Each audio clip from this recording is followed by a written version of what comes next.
New Zealand has some of the most beautiful rivers and lakes in the world, and we need your help to keep them that way.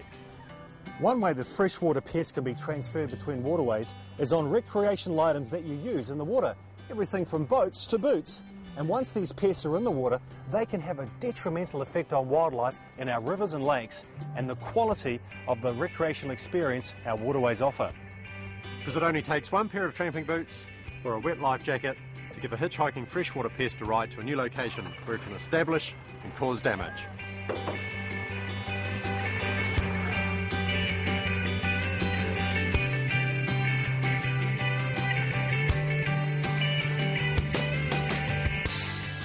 Now, John deals with pest species in our waterways and he's seen some of the harm they can cause. Now, we're talking about Didymo, or what some people call rock snot, aren't we? Not just Didymo, Lance. That's had a high profile in recent years, but there are plenty of other pests invading our fresh waterways. Lagerosyphon is a fast-growing freshwater weed. It grows up to 5 metres tall, forming dense mats which block waterways and displace native plants. It's a major problem in hydroelectric dams and can block irrigation and drainage systems. Hornwater is found in still and flowing waters, growing to depths of 16 metres in clear deep lakes. New plants can form from each piece of the easily broken stems, and its dense growth crowds out native species. Hydrilla is an oxygen weed that can grow up to 9 metres tall in still or slow-flowing fresh water. It's spread mainly through stem fragments which are easily transported to other waterways by machinery, boats, trailers or nets. At present, it's only found in 4 Hawke's Bay lakes, but once established is virtually impossible to get rid of, once again forming dense mats which clog waterways. And of course, as we mentioned at the start, there's our most invasive alga, Didymo. In bloom it forms thick brown mats that smother rocks, submerged plants and other materials.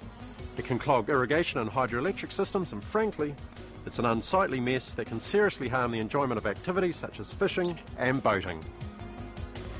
Now, that's just a few of the main pest species we're up against, but where they do establish, everyone has a part to play in ensuring they don't spread, spoiling our fishing, our swimming, our tramping, anything that people enjoy doing on the water.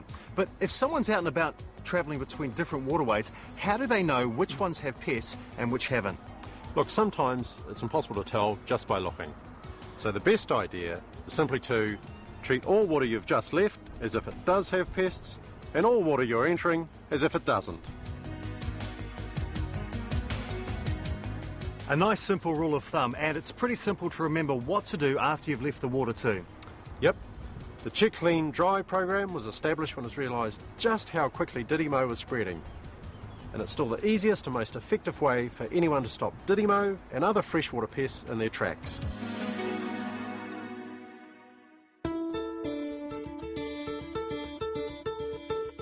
Okay, so first up, before you leave a river or lake, check anything that's been in the water. Your boat, fishing gear, vehicle, boat trailer, boots, anything. And remove and leave any debris at the site, not back in the water or down the drain. That's not going to help. But hold on, if we're talking about things too small to see, how can we check for those?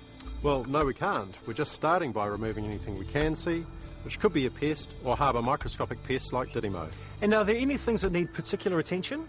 The underside of vehicles and tyre wells are one, inside your boat or kayak, swimwear and towels, and water toys like lilos or inflatable dinghies.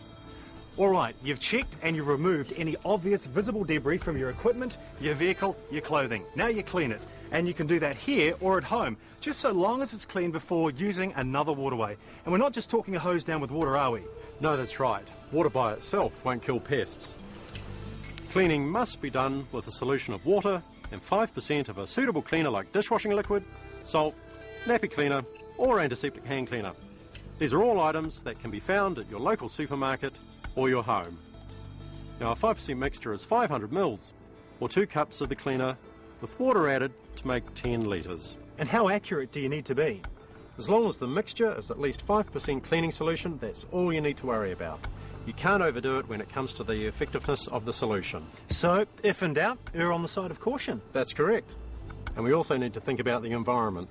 So we recommend using biodegradable cleaning products wherever possible. And it's also important to make sure that your wastewater isn't dumped directly into a drain that leads to a waterway or a waterway itself.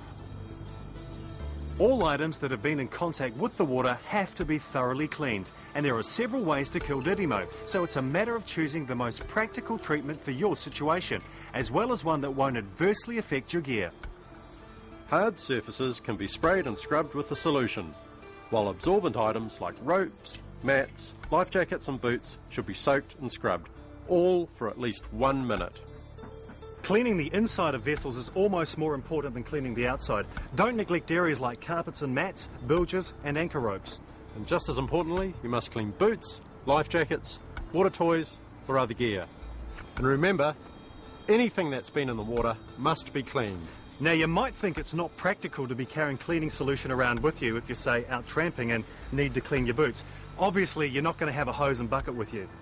Well, no, but you could carry a plastic bag with sufficient cleaning solution already in it and simply add the required amount of water from the waterway to clean your boots in. You'll have to leave any rinsing off until you enter the next waterway where the cleaning solution will wash off. Don't rinse your gear in the waterway you've just left. Now, there will be times when cleaning just isn't practical, so the next important step is drying. Drying alone will kill Didymo, but even slightly moist Didymo can survive for months. So to ensure the Didymo cells are dead by drying, an item must be completely dry to the touch, inside and out, then left to dry for at least another 48 hours before using back in the water. Planning your trip carefully can also help you avoid spreading freshwater pests. For example, using only one waterway per weekend will enable enough time between trips for most of your equipment to be completely dry. However, you will have to clean anything made from absorbent material like life jackets and boat carpets.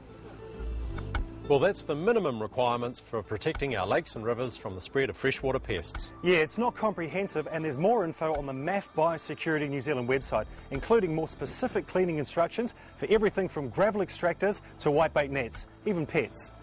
Ideally, you'll check, clean, dry every time you leave a river or lake. A bit like putting on your seatbelt every time you drive. And by ensuring you check, clean and dry when you move between waterways, you're playing a valuable role in protecting our rivers and lakes now and for future generations.